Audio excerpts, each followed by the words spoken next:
sorry. But I don't want to be an emperor. That's not my business. I don't want to rule or conquer anyone. I should like to help everyone if possible. Jew, Gentile, black man, white. We all want to help one another. Human beings are like that. We want to live by each other's happiness, not by each other's misery. We don't want to hate and despise one another. In this world, there's room for everyone, and the good earth is rich and can provide for everyone. The way of life can be free and beautiful, but we have lost the way. Greed has poisoned men's souls, has barricaded the world with hate, has goose-stepped us into misery and bloodshed. We have developed speed, but we have shut ourselves in. Machinery that gives abundance has left us in want. Our knowledge has made us cynical, our cleverness hard and unkind. We think too much and feel too little. More than machinery, we need humanity. More than cleverness, we need kindness and gentleness. Without these qualities, life will be violent, and all will be lost. The aeroplane and the radio have brought us closer together. The very nature of these inventions cries out for the goodness in men, cries out for universal brotherhood, for the unity of us all.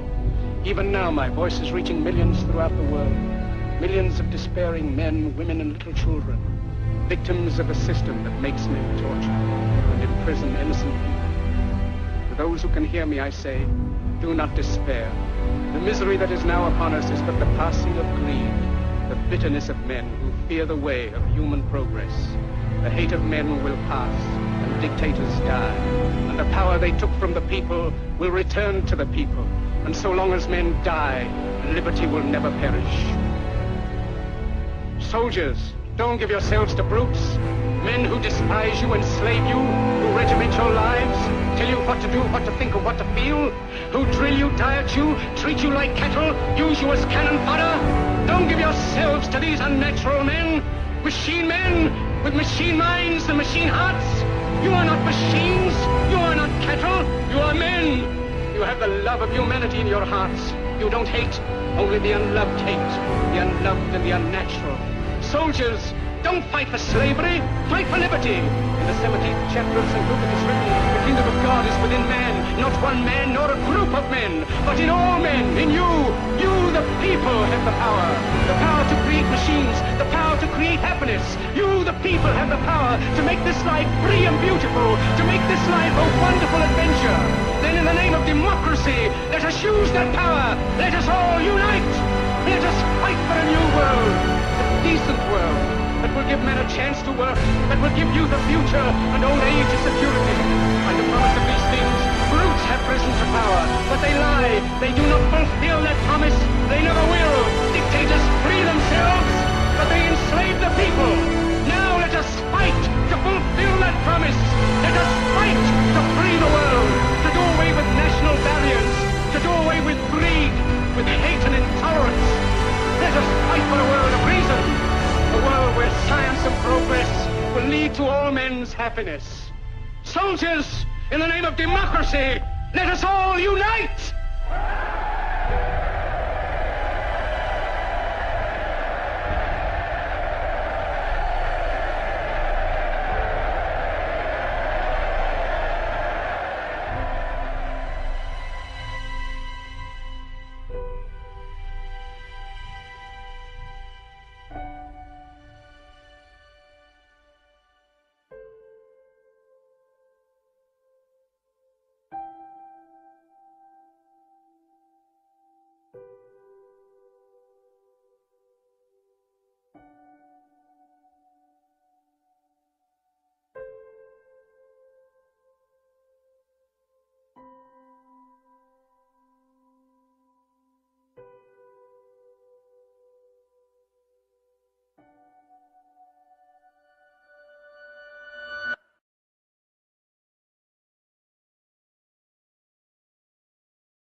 The astrolabe parts are fitted onto a central axis.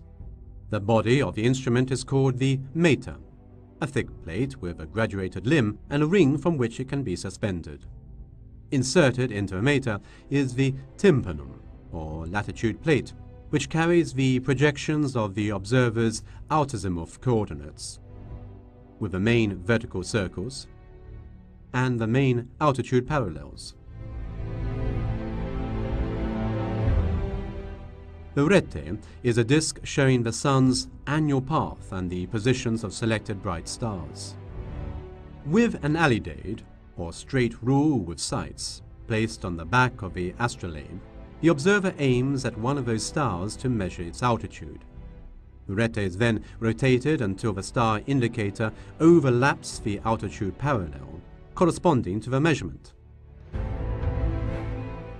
On a 24-hour scale, the time of night is given by the angle between the position of the sun on the observation day, recorded with a marker, and a fixed direction.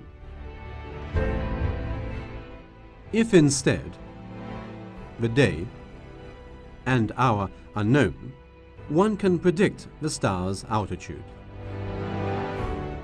And also, for any given day, one can determine the time of a heavenly body's rising, culmination,